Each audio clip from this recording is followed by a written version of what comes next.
Hi, so today we'll be covering archaeology for anthropology paper 1 and certain section of paper 2. Archaeology is the study of human culture through material and environmental remains. Archaeology remains as one of the four field subclassifications by Franz Boas, the other being physical or biological, cultural or sociocultural, and linguistic. So, archaeology is divided into three particular distinct eras. The first would be prehistory, wherein there were no records, written records. Protohistory, where there were written records, but they were not, but the language is not deciphered yet. And or it could be the case where there were no records indeed, but contemporary civilizations or cultures have written about that particular culture. In history, of course, there were written records which were deciphered and understood by us. Gordon Childe considers this to be a false dichotomy, as he believes that the dichotomy of history, protohistory, and prehistory, prehistory and history, protohistory would not be part of the dichotomy. He thought that this was dependent on the level of understanding of the modern man, which is not how cultures, the study of cultures should be. Anyways, when you study the genesis of any given period, you need to understand that a part of your answer should have a section of proto of that particular period and the study of the previous period, so that you could show the transition into that period. Thinkers become very important. There are some thinkers and some concepts that you can always use. First would be Lewis Binford's tripartite of technomic, which refers to artifacts and tools which were directly related to the environmental survival of that culture. Sociotechnic, which refers to the tools and artifacts which maintain social order and a certain social structure in the society. Ideotechnic refers to the tools and artifacts which proliferated certain ideas and ideological beliefs and religious beliefs and myths, right? So this was the tripartite by Binford. Another concept that you can always use in conclusions is Mortimer Wheeler's public archaeology. So you could always say that a given site requires community awareness, and public archaeology, as envisioned by Mortimer Wheeler, holds that in high esteem. Then you have H.D. Sankalia's concept of living traditions, which becomes particularly important in the study of ethnoarchaeology, wherein H.D. Sankalia suggests that in India, the people and the local culture which is present in the modern era, where the artifact is found, could be studied to help explain the given artifacts, which is not particularly the case in sites outside India, wherein there has been modern establishments, urban establishments around those given sites. And then you have Professor Shanti Pappu. She gave the idea of site formation model, wherein the artifacts are not to be viewed as independent from the sites where they have been found, and the environmental structure, geology, the geography, topography of the area heavily affect the study of the artifacts on that site. Then you have the concept of text-aided analysis given by Alexander Cunningham, which, as the name suggests, was text-aided analysis of the artifacts that were found. Then you have certain anthropologists whose work you could always use. First would be Gordon Childe's New Evolutionism, and how he believed in universal evolution, that could be used. You could use Franz Boas' historical particularism. You could use Marvin Harris's cultural materialism of infrastructure, structure, and superstructure, and the banal and vulgar conditions, which include sex, energy, nature, which translate into beliefs and practices. So these were the important thinkers. As far as a book is concerned, there are not many books that you can write about except D.K. Bhattacharya's 1991 book on Indian prehistory. Maybe that's one book you could always quote in any empty scenario where you would like to quote a reference. The subfields of archaeology are basically pretty subjective, and you could divide them into maybe ethnoarchaeology, archaeobotany, pre or historical archaeology, ocean archaeology, right? And you could briefly explain what those mean. As far as names are concerned, in the colonial structure, Robert Bruce Foote becomes important. We have Mortimer Wheeler, Alexander Cunningham, Deterra and Patterson. In the post-colonial era, H.D. Sankalia's name, when connected with Nevasa and Langnaj, Professor Shanti Pappu, Professor S.B. Ota, Professor B.B. Lal, and Professor M.N. Deshpande. These become important to always quote in your answers.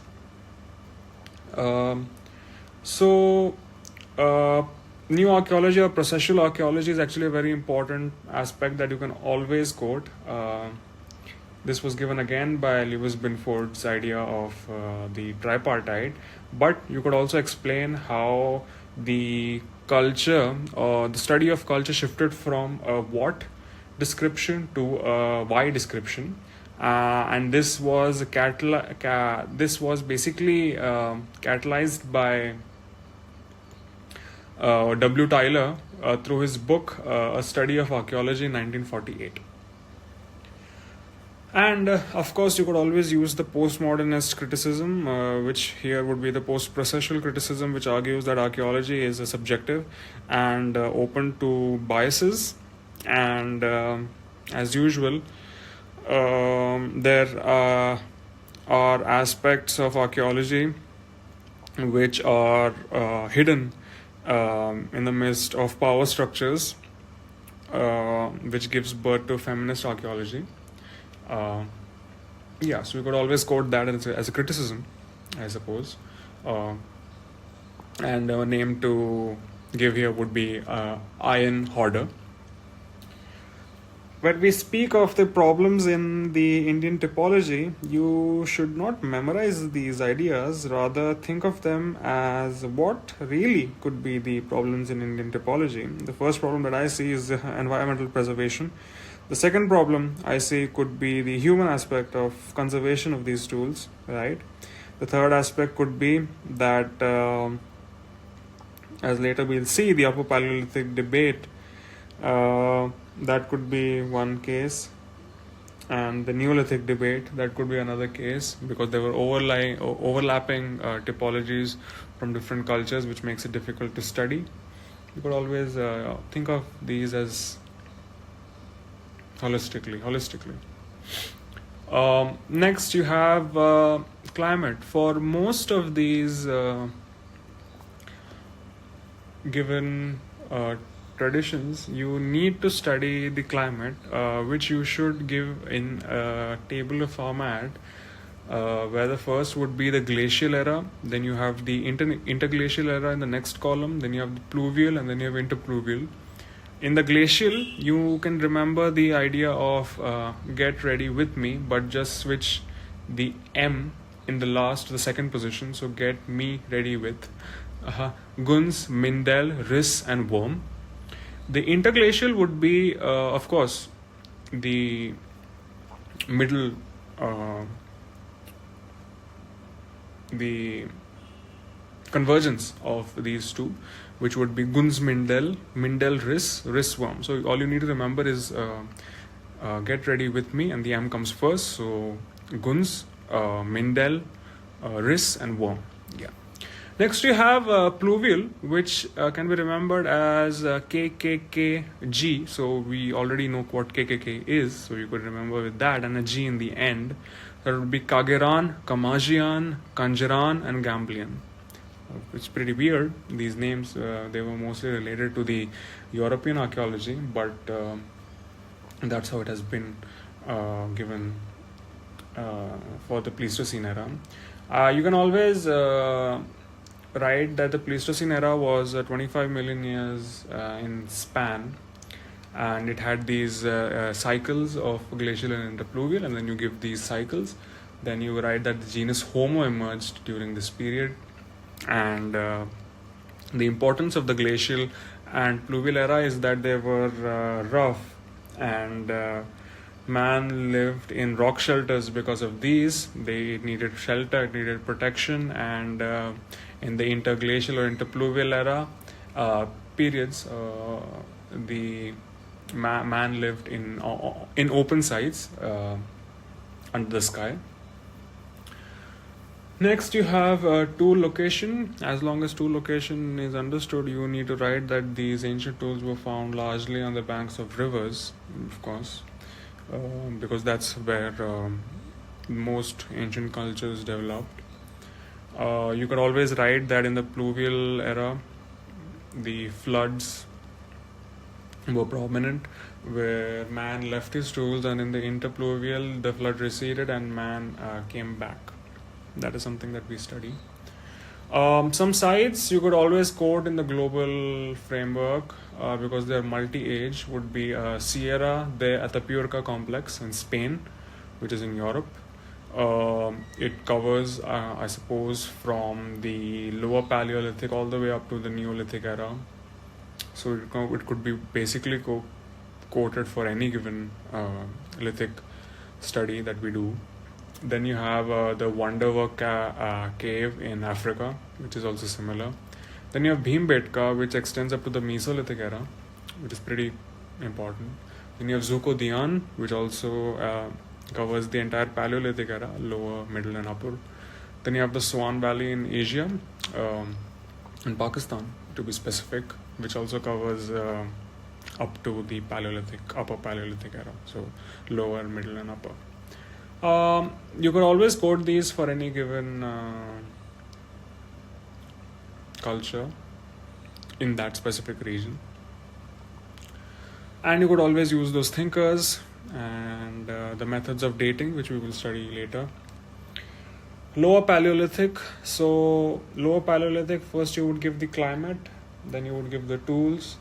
Then in the lower Paleolithic you would give the tool typology to be Clark mode 1, also called as the Oldowan, because of the finding of these tools in the Olduvai Gorge in Tanzania. Then you could also call these as Abbevillean, especially the European ones. However, the term is obsolete now. It basically consists of unifacial choppers and bifacial chopping tools, and you should indeed write these. Another thing you can write here is related to mode 2, which are the Acheulean tools, which consist of thin, narrower, almond-shaped hand axes and cleavers. So the cleavers had working borders, which is unique. The materials used were quartzite and basalt. And now let's speak of the sites of this given age. You have Bhimbetka. Bhimbetka was actually discovered by Professor Wakankar in 1957 with greater than 700 rock shelters, of which greater than 200 were excavated. There's a specific rock shelter, 3F23, which was discovered by Professor V.N. Sharma in 1978, which has 8 layers of cultural remains. And you can always write that Bhimbetka was given the UNESCO World Heritage Site title in 2003. Then you have Swan Valley in Potwar, on the Potwar Plateau in Pakistan. You should always write that there is a nearby Chauntara site, which adds value. Then you should write about the Deter-Patterson table, staircase table, with TD as the basal terrace, T1 as pre-Soan era, T1 as early Soan era, T2 as late Soan era, T3 there is nothing, T4 is evolved Soan, T5 is historical, and the TD basal terrace is also known as the pre-Soan era. So the Soan era extends from T1 to T5. Early, late, nothing, evolved, and historical. Quote Deter-Patterson, 1939 for this. Then you have the Madrasian industries. Remember the name of K.R.U. Todd, and it was later also studied by Shanti Papu in 2007. Then you have the father of Indian prehistory, Robert Bruce Foote, who also conducted studies in Atharampakkam in Tamil Nadu, and a Paleolithic hand axe was discovered by him at Pallavaram in 1863. I don't think you need to remember the date, but you need to remember Atharampakkam and Paleolithic hand axe at Pallavaram, related to the Madrasian lower Paleolithic industries. Then you have certain names of sites that you should sprinkle around. Didwana 16R in Rajasthan, which is called as the Luni industry, by Professor V.N. Sharma, the same one who discovered 3F23 in Bhimbetka. Then you have Tikoda in Madhya Pradesh, which is being excavated by S.B. Ota. Then you have Isampur in Karnataka, which can also be quoted. The culture aspect you should take from Homo erectus, but remove the idea of the evidence of fire, because in India there was no evidence of fire from the Homo erectus that was found externally in Africa, I suppose. And apart from that, the aspects of a lack of pottery, a lack of agriculture, but presence of big game hunting, as given by Sussman. 2007 social organization was great, right? Language and communication was slowly developing. You could always write these points. And of course, because you're speaking of Homo erectus, you can always speak of the sites that these Homo erectus stayed in as a global site. So we know that the Homo erectus basically was in Zukodyan, the Peking Man. You have along the Solo River, you have the Java Man in Narmadapuram in Hoshangabad. You have the Narmada Man. So you could always write these names. You could also always write some Australopithecine sites, which could be Olduvai Gorge, Swartzkrans, Kromdai, Omo, Lake Rudolph, etc. Always quote Pei Wenzhong, 1929, when you study Zukodyan, because I think he's called the father of Chinese archaeology or anthropological archaeology. Then let's shift to Middle Paleolithic. The sites I constructed or took for Lower Paleolithic are largely repeated across multiple different ages, which is on purpose so that you don't need to remember many sites. First, let's see the tool typology. You have Clark mode 3, which is found here, which is called as the Mousterian tool typology, which basically consists of a Levallois discoid and tortoise core, some scrapers, pressure flakes, and hafting. So the material used is cryptocrystalline silica. So what exactly is Levallois? Levallois is basically when you have a particular stone which has a certain discoid core inside, where the external is called as the striking surface, the internal is called as the striking platform. Then you have the scraper. The scraper is basically evolved from the cleaver itself, wherein you peck the cleaver across its working border to create multiple scrapers. So the scraper is pretty important for the Middle Paleolithic era. Hafting basically refers to a microlith being attached on the handle of a given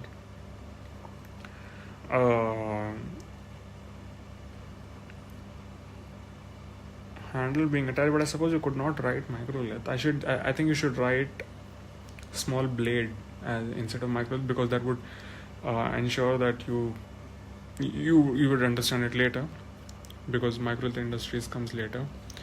After this, you have the sites, which again, as I said, repeated.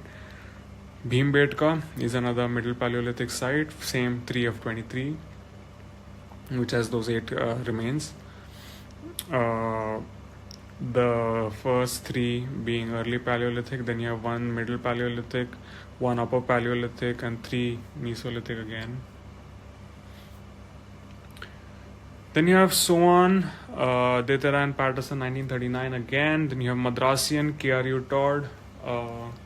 Then you again have a Didwana 16R. So it's the same, basically. The global sites are also the same, except that instead of Homo erectus, you would now have the Neanderthal sites, which you could use.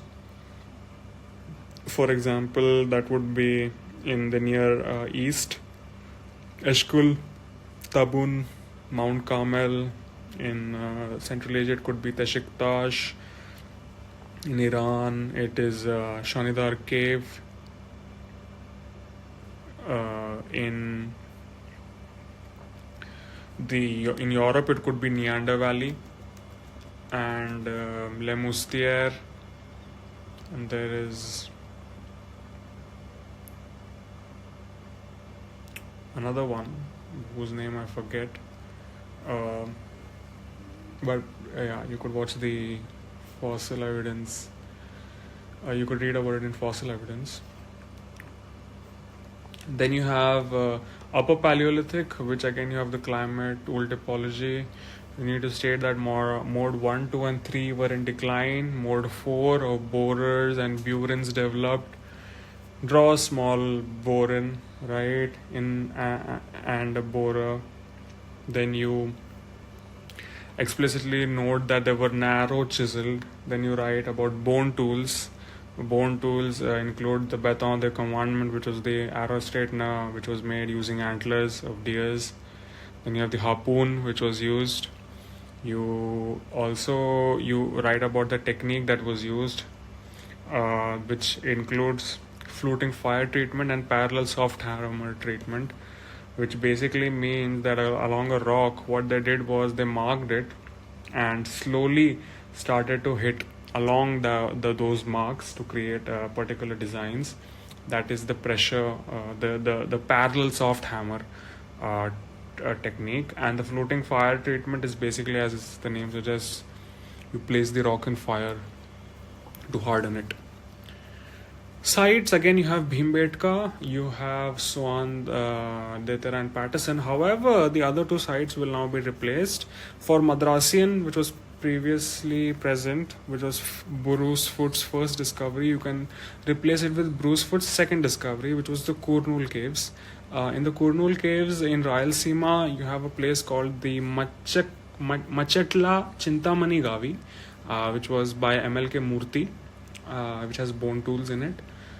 Then you have 3 other sites which you would easily remember if you just remember that Upper Paleolithic has art, right? So if it has art, you remember that Patne in Maharashtra on Tapti River has ostrich eggshells engraved and some beads. You have Baghor in Madhya Pradesh on Son River. Remember it as Kali. Baghor's Kali was a very famous discovery, which was essentially a stone, black stone, which was worshipped apparently. Then you have Balan Valley in Uttar Pradesh, which was related to fire. In fact, being the oldest fire, evidence of fire, I suppose. Culture comes from sapiens. Of course, you could write about art. You could write about natural colors being used, hunting scenes, sexual mating scenes, animals, plants, arrow projections, which were related to homeopathic magic or probably related to training. You could write about the Baghor Kali stone, Patne ostrich shell engravings, beads. You could also write about how fire was the oldest evidence of fire was found in Balen Valley in India. Then there was no pottery, there was no agriculture, there was again big game hunting. Professor Susman 2007, there was social organization that was developing, right? And the languages and communication was increasingly becoming better. Same sites for the global. In the European Upper Paleolithic, you need to remember that certain sites are pretty famous for their art. For example, the Grotte Chauvet, which has a lot of art of cave lions and bulls, etc. But the Bull of Lacau is pretty famous. Lascaux. Grotte Chauvet is Grottechauvet. Then you have the Stedel Lion Man, which was found in Germany.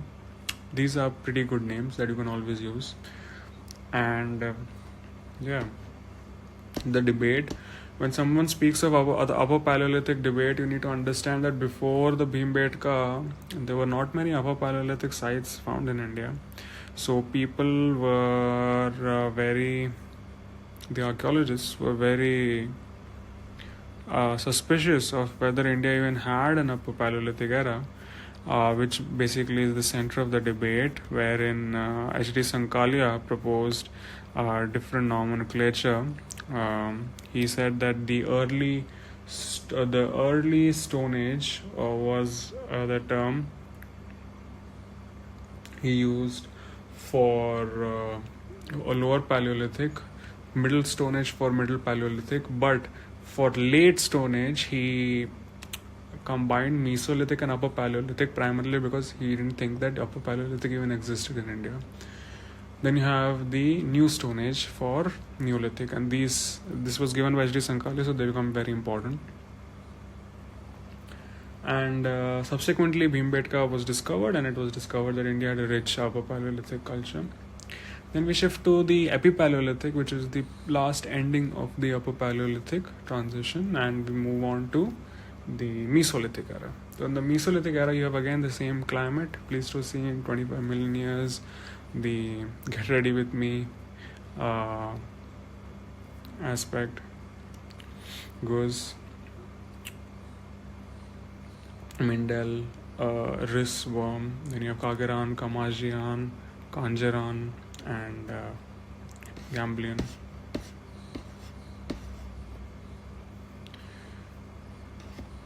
In Mesolithic, the tool typology is microliths, which would be mode 5 typology. As the name suggests, microliths, so they were really small. How do you make them? You make them using the same parallel soft treatment, you make them using the same floating fire treatment, and you make microblades out of them, and you have hafting, which is again similar. You have a handle, you have microlith attached to that handle. Then you have sites, Bhimbetka, Vakankar, Kurnool caves. You have the same sites, Kurnool caves, Patne, Baghor. Some extra sites which are particularly Mesolithic that you should remember would be Langhnaj and Sarai Narai. So Langhnaj was discovered by S.D. Sankalia, so it becomes pretty important. It had human burials. Sarai Narai was discovered by G.R. Sharma near Chopani Mando in Balen Valley, which is the oldest in India. There need to be attached to the above generic cultural elements, which include animal domestication, fire use, again big game hunting, social organization, the same art. You give the exact same art structure that I gave you earlier. Particularly remember the aspect of human burials in Langhnaj by H.D. Sankalia 1936, as well as the fact that some pottery was discovered there. And also remember that in Sarai Narai we have some animal domestication elements.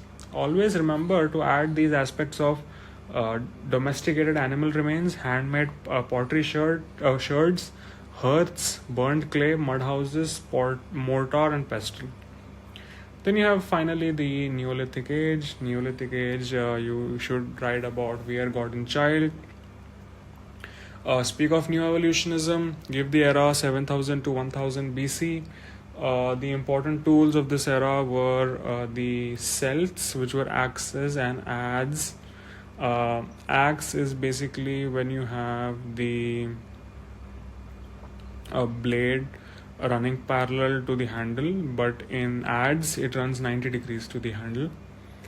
Then you have also potter's wheel, which was very famous because of course pottery had become advanced by the time of Neolithic era. Sites. Here the sites they change completely. Firstly, you would have the site of Mehergarh. Mehergarh was popular for cotton. So how I remember Mehergarh is that you think of what is very Indian. So cotton is very Indian, right? So the first evidence of cotton was found in Mehergarh. The Bos indicus, which is the zebu bull, the classic zebu bull, is very Indian in nature. So you remember it that way. Also remember the east-west burials are found in Mehergarh. So east-west, so that's also pretty Indian because of the Purva Disha significance of in astrology. Also remember that when you're quoting Mehergarh, always remember to add the name of Jarrige. I'm not sure how it's pronounced, but it's Jarrige from the French Archaeological Mission, who helped excavate this site. Always write Mill et al. From JAS 2001. Why? And it's very easy to remember Mill et al. Because the cotton mill. So MILLE et al. Next site you have Burzahom. Burzahom was very famous for the burial of a dog with man. You have Gufrakal. You have menhirs and pit dwellings. And then you have Daujali Heding, which was found in which is basically in Dima Hasao in Assam, which is marked by the cord marked pottery and shouldered celts, shifting agriculture as circumstantial evidence. Then you have Sangankallu, Brahmagiri and Pikli Hall, where you have evidence of gold ornaments and some ash mound ritual burning.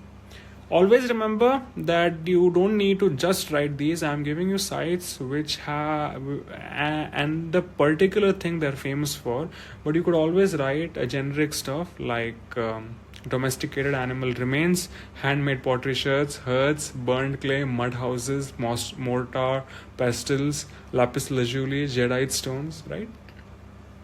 Next you have culture.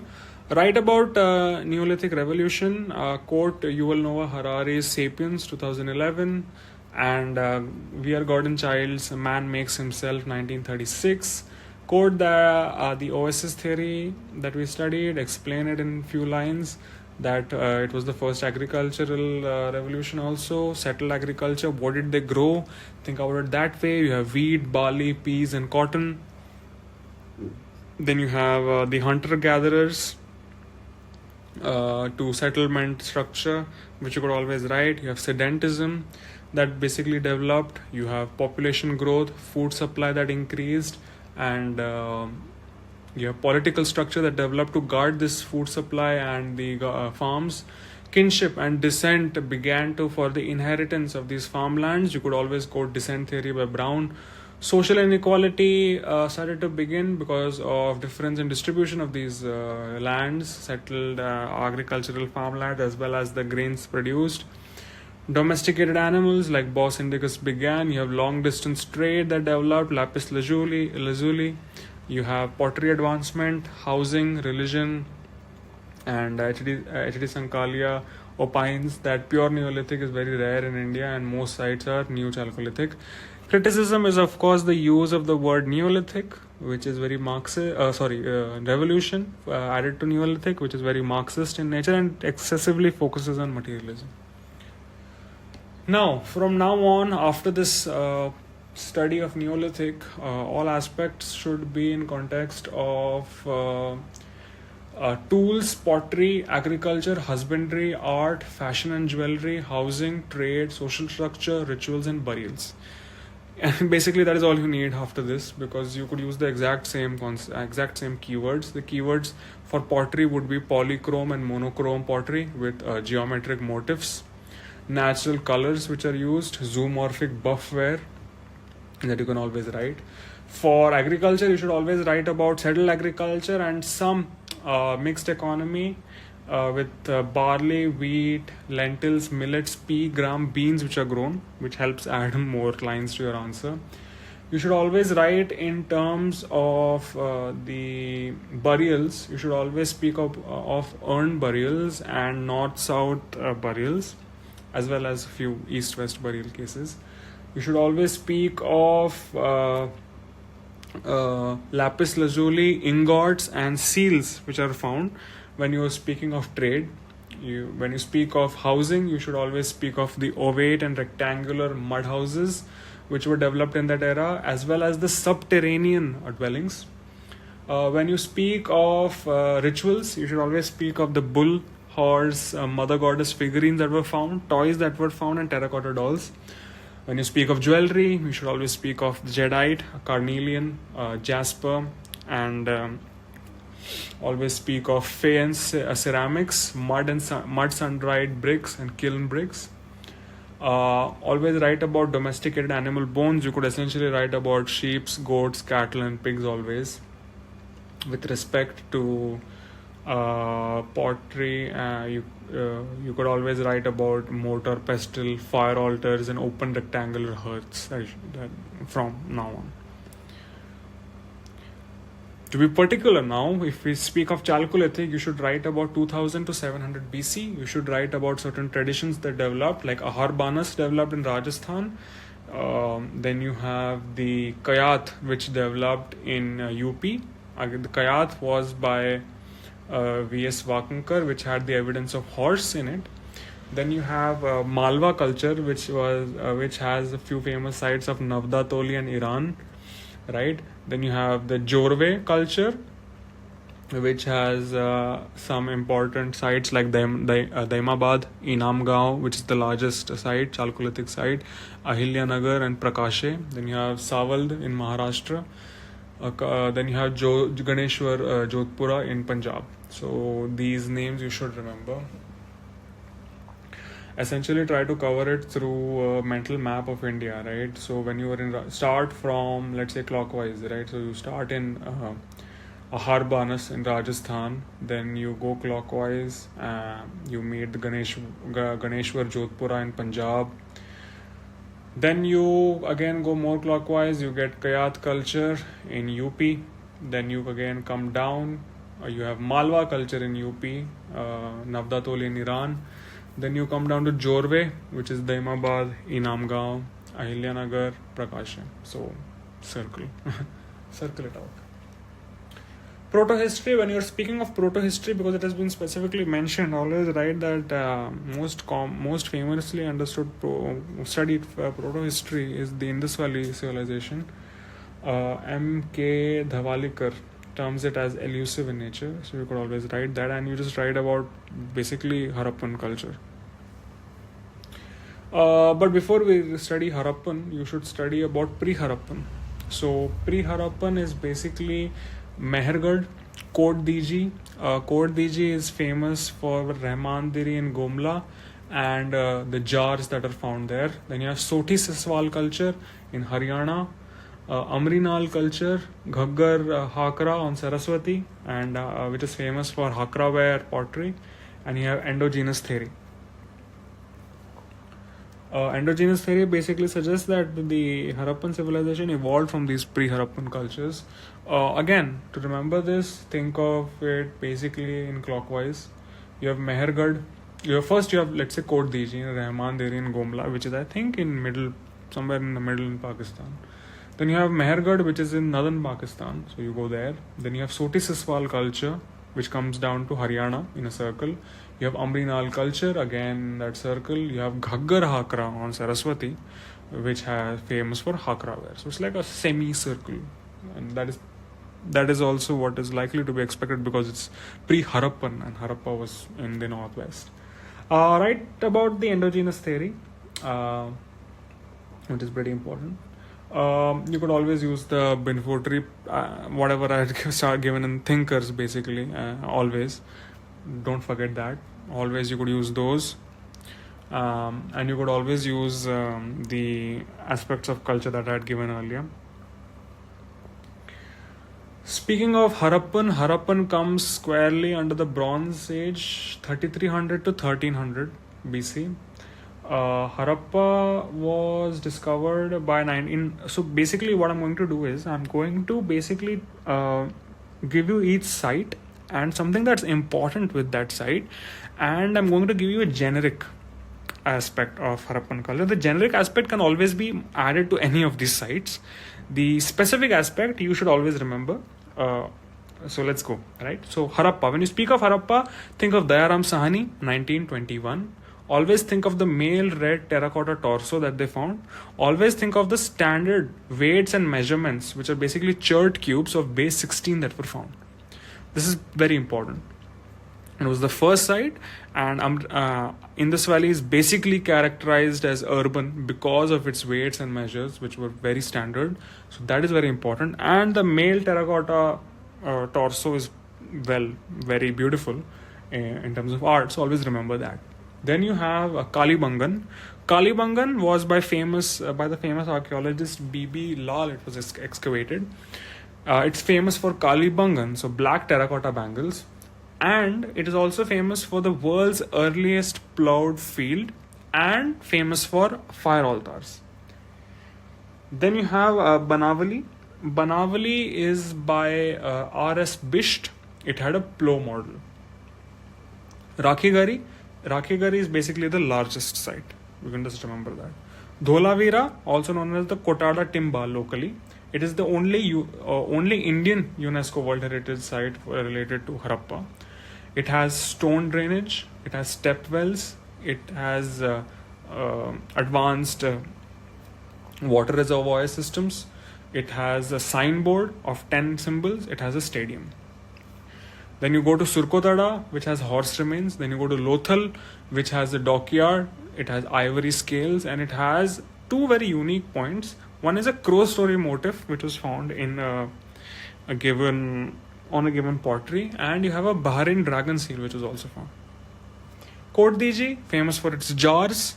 Mohenjo-daro, it was excavated by R.D. Banerjee and Mortimer Wheeler.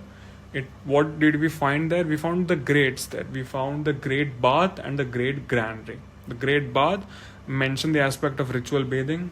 For great granary, mentioned the aspect of storage of grains.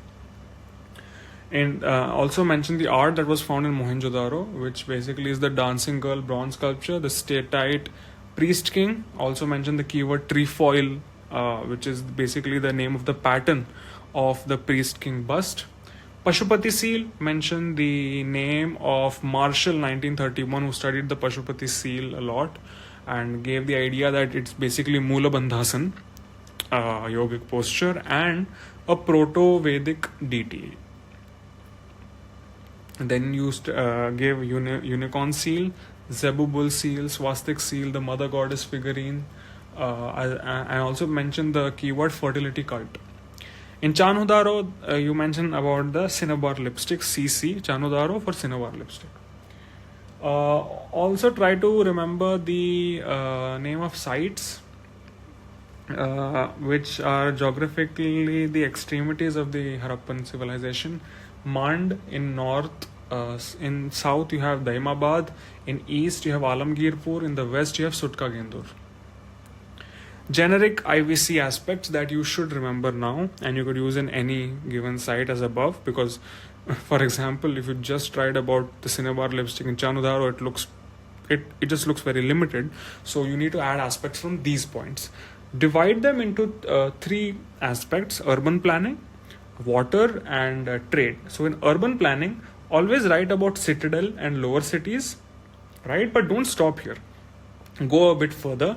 Write about the fortifications of the Acropolis, which is also the citadel, but you're going to use another word for it in the paper. In the lower towns, speak of how the lower towns had smaller rooms, okay, and also speak of the intersection. So what would intersect between the citadel and the lower town? That would be roads, right? So there would be a grid pattern of 90-degree roads, also known as a chessboard pattern, right? Remember this. Now think of it, right? You have the citadel. You said that the citadel has fortifications. Then you said that it was lower town. The lower town has smaller rooms. Then you said what connects it. You have the grid patterns. Now you speak of what must have they used to build these. They used basically kiln, burnt brick, sun-dried bricks. And finally, because this entire structure is present, you need the floors, right? You need basically a base. That base you remember as courtyard floors. So now basically you have mentally mapped out, right, the urban planning structure of the Harappa. So you have to use these keywords. What would be those keywords? Citadel, fortified acropolis, lower town, smaller rooms in the lower town, the grid pattern, chessboard pattern, 90-degree pattern of roads. Then you have the kiln and sun-dried mud bricks, and finally courtyard floors. Next, you go to water. When you speak of water, you need to speak of sanitation, right? Now think of it logically. What kind of sanitation structures would they have? They would have, first of all, when they use water in their homes, they would have a sloping bathroom floor so that the water goes out, right? Now where does that water go out? It goes into a common sewerage, right? Now when you have a common sewerage, at intervals you would have to clean it. So what would that be? That would have covered manholes, correct? Next, you need to understand that the water always flows in which direction? It flows from a higher upper hill to a downhill, right? We need to speak of those. Now this is all related to sanitation aspect. Now let's go to the aspect of channels and reservoirs. So they would have sourced those waters from somewhere, right? So channels and reservoirs there would also be city walls which would act as flood barriers. So just remember this, divide mentally water into sanitation and drinking water. Sanitation begins from home, so you speak of this bathroom floor, sloping bathroom floor. That bathroom floor's water goes into the common sewerage. The common sewerage has to be cleaned, so it has a covered manhole. Those covered manholes basically are present in such a way that it is downhill, so the drainage flow is downhill, right? And then you leave it at that. Then you speak of the channels and speak of drinking water, which basically is channels, reservoirs, and city walls, which act as flood barriers. That's it. Then you have trade. When you speak of trade, as I said earlier, you should always remember three aspects, especially seals, lapis lazuli, and ingots. But that apart from this, in this value, you could add a few extra generic points. One would be the chert cube weights and stones, as I said. Then you have the ivory ruler. So these are repeated points, of course. I just spoke of the chert cubes in Harappa and the ivory ruler in Lothal. You could also speak of gold streaked touchstones. It sounds pretty cool, so I just kept it. Try to draw as much as possible in Harappa. Finally, you have the reasons of decline of the Harappan civilization. First reason would be the drying up of the Ghaggar, Hakra, Saraswati river. An ingenious study was conducted by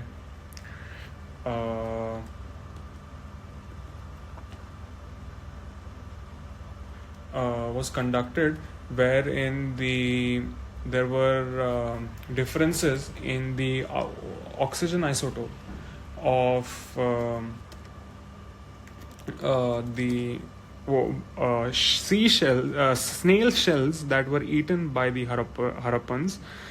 It was found that the normal isotopic concentration in the current snail shells that are found is very high because of seawater having a greater oxygen isotope value.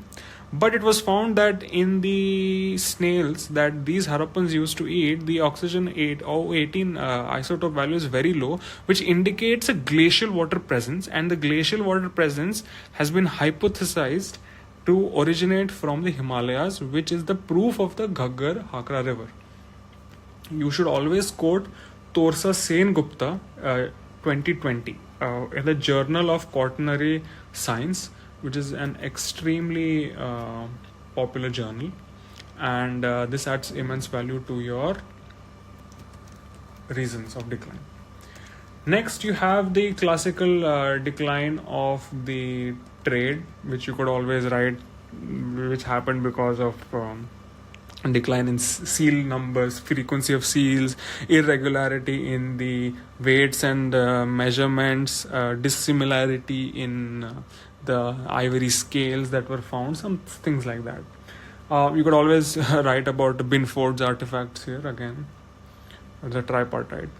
Next, you have the Aryan invasion theory, which was given by Wheeler because he found that there was a skeleton disarray, but that has been debunked by B.B. Lal because there were no trauma signs found, there were no weapons found. Yeah, so that is basically debunked theory. Finally, you speak of post-Harappan culture. Post-Harappan culture is basically post-Harappan culture is pretty different, because in post-Harappan you have Rangpur in Gujarat, Symmetry Etch in Punjab, Haryana, and Jhokar in Sindh. So there is not a lot of it, right? So when we spoke of culture, I just want to remind you that Chalcolithic, maybe we did that entire full circle, right? What was that full circle? Ahar Banas related to Gilland. Then we spoke of Kayat culture. Kayat mein V.S. Wakankar was there. He found horse evidence. Then we spoke of Malwa culture in UP, which included Navda Tolia in Iran. Then Jorwe, which had Ahilyanagar, Prakashe, Daimabad, Inamgaon, right? And then we spoke of Ganeshwar Jodhpura in Punjab. And then later in pre-Harappan, we spoke of Mehergarh, Kot Diji, Soti Siswal, Amrinal, Ghaggar Hakra, right? Here we basically speak of just a few of them. You have Rangpur in Gujarat that was found as a post Dholavira and Lothal culture. You have the Symmetry Etch culture, which basically followed the Kalibangan, Rakhigari sites area in Punjab and Haryana. Then you have Jhokar in Sindh, which basically was post Kot Diji type of area. Also try to add that there was contemporary OCP culture. OCP is orchid colored pottery, and Proto-Vedic. It was a Proto-Vedic era.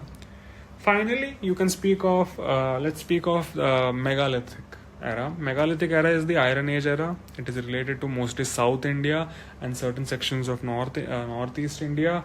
What do you have? You have megaliths. You have large stones which acted as burial sites, right? You had a lot of afterlife tools and objects which were found. And you should write about dolmen, menhir, circular pits, stone caps, right? So if you remember, in Burza Home we discussed about menhir. Here again you have dolmen, menhir, circular pits, stone caps, right? And you should always write about Stonehenge, which is popular in England, right, as tourism. Point is that you should not limit it to here, but this is the core of megaliths. You can always speak of the cultural aspect that I spoke of earlier, which includes jadeite, right? Carnelian beads. You have jasper. You have lapis lazuli that was found, right? So this is related to just jewelry. Then you have art. You have handmade potteries that was found, pottery sherds, right? Hearths that were found. You could always speak of the natural colors that were used in those potteries, geometric motifs that were present in the potteries.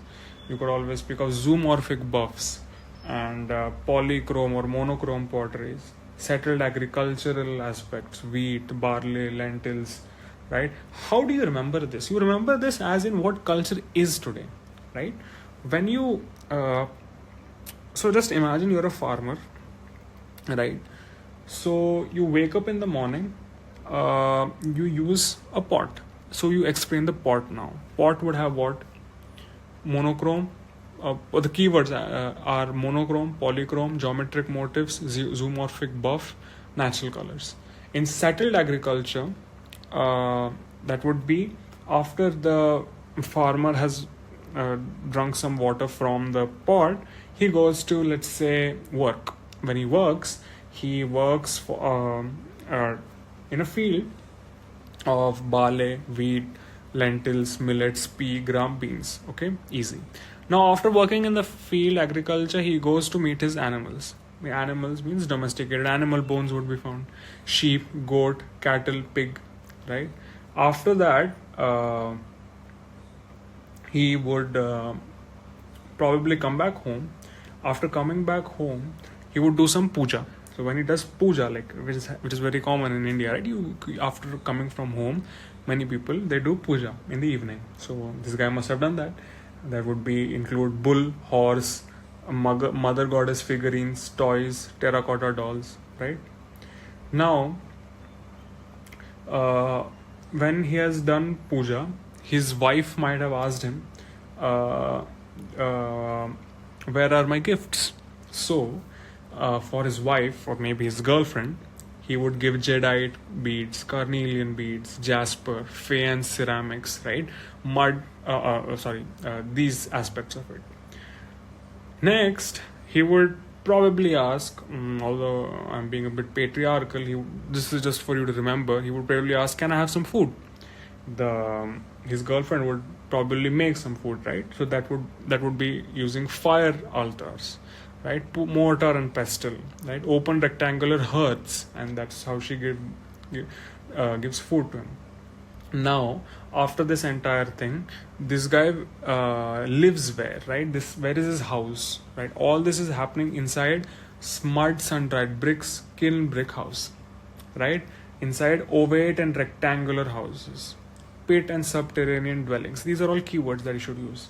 Finally, you could say that a traveler comes around late in the night, right? Just before he's coming, and he wants to trade something. He does the trade. So in the night, there is an interchanging of seals, lapis lazuli, ingots, and finally the farmer and his girlfriend, they die. So when they die, you have the urn burials and northwest orientation of these burials. So that is how basically you can remember this entire concept.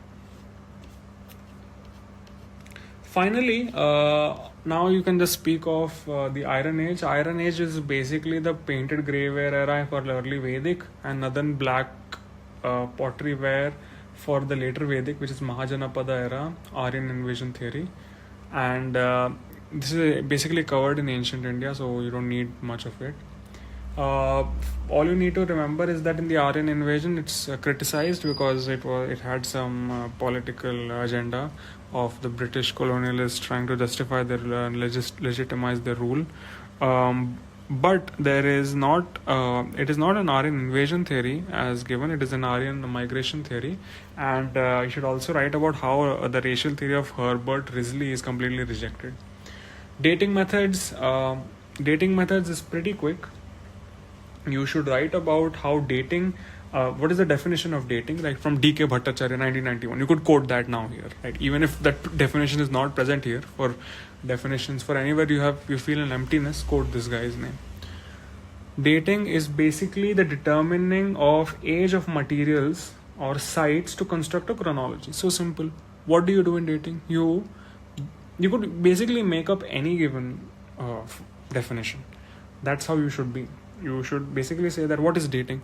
Dating refers to the identification of the age of particular archaeological evidences and artifacts. It's perfectly correct, right? So you should try to make up these on your own. There are two types of dating: absolute dating and relative dating. Absolute dating refers to when you find the exact time when this site or artifact was existed. In relative dating, you use a particular chronology. That's the difference. Now, in absolute dating, always remember radiocarbon dating. Radiocarbon dating, the basis is carbon 14 to nitrogen 14. Organic is used for organic materials. Uranium series is uranium to thorium. What is it used for? It is used for bones. Potassium argon is potassium to argon. What is it used for? It is used for rocks. Cosmogenic is again when you have rocks exposed to cosmic rays. So it is used for any exposed site. Dendrochronology or tree is used for basically wood, right? Thermoluminescence is used especially for ceramics, pottery and terracotta, because when you heat it, what happens in thermoluminescence is that the electrons escape, and these electrons which are escaping out of the heating of certain ceramics, pottery and terracotta are then analyzed. Then you have optically simulated luminescence, which is the exact same, just that it includes sunlight instead. Electron spin resonance is because naturally inside the earth you have radioactive materials which when exposed to long period, which happens in burials, their electron spin changes and I think increases, so they can study that. Magnetostratigraphy is when you have when you compare the earth's magnetic field structure as now with the magnetic orientations in iron grains that were present millions of years back inside deep sediments. Archaeomagnetic is the exact same, but instead of deep sediments, it is found in deep human settlements. Amino acid racemization is pretty popular for living to dead, because there is racemization which occurs when you convert when a living organism dies. Right, so these all are pretty small. For example, if I speak of radiocarbon dating, all I have just told you is carbon 14 to nitrogen 14 and organic material. But how can you increase this, right? So after you've gotten the core, you need to write about more about organic material now. Now, organic material, now what kind of an organic material would radiocarbon dating allow for? Right, now we have already read about how bones are organic, right? So you could bones or rather I should say charcoal, right? Charred. So you need to logically think of it now. Now what site did I say which had the oldest evidence of fire? It was the Balin Valley, right? In the Upper Paleolithic age. You need to use this aspect of radiocarbon dating in that topic, or you need to bring the example of Balin Valley here because it's organic material. For example, if you see the Grotte Chauvet lions, you would realize that those lions are basically drawn out of charcoal. How would you date that, right? So you need to add that point here. You need to add those sites here. It's completely interchangeable. Anyways, moving on. You can always write about the cons of these sites also. For example, those thinkers, processual, post-processual, the site formation models and all of that. Then finally, you have relative dating, which is basically establishing of temporal sequence. You have stratigraphy, deeper layers, typology, Clark mode, pollen analysis found in the Shanidar cave. Then you have you can quote Ralph Solecki 1960 for this. Faunal analysis for animal remains, fluorine dating for bones and how the Piltdown forgery was exposed.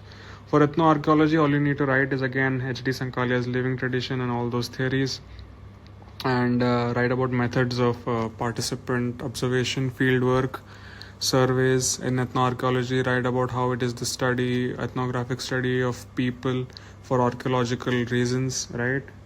Speak of the limitations, interpretivism, postmodernism, post-processual archaeology, ethnocentrism, and speak of one ethnoarchaeological project, which is the most famous, would be the Culling Ethnoarchaeological Project by Longacre et al. 2015.